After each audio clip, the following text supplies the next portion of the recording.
आपल्याला माहिती आहे एक घटक आहे आपल्या समाजातला एक सर्वात अडचणीतला घटक म्हणजे हा दिव्यांग आहे. दिव्यांगांचे कधीच कुणी दिव्यांगांच्या प्रश्नाकडे कधी कुणी बघत नाही. देशातलं पहिलं ऑटिझम सेंटर हे लातूर जिल्ह्याने.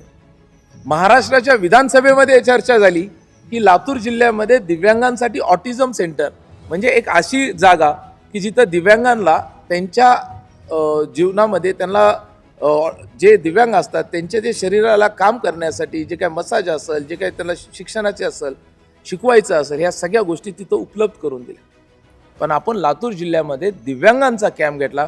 एकच जिल्ह्याचा कॅम्प होता, त्याच्यामध्ये 9,500 पेक्षा अधिक लोक आले आणि 8,500 लोकांना आपण त्यांना लागणारं जे काही साहित्य असेल, कुणाला कानाची मशीन असेल, कुणाला व्हीलचेअर असतील, कुणाला काठी असेल, कुणाला हाताचं असेल, कुणाला पाय असतील, दिव्यांगांना 8,500 लोकांना दिव्यांगांना लागणारं साहित्य देणारी जिल्ह्यातली एकमेव जिल्हा परिषद म्हणजे लातूर जिल्हा परिषद.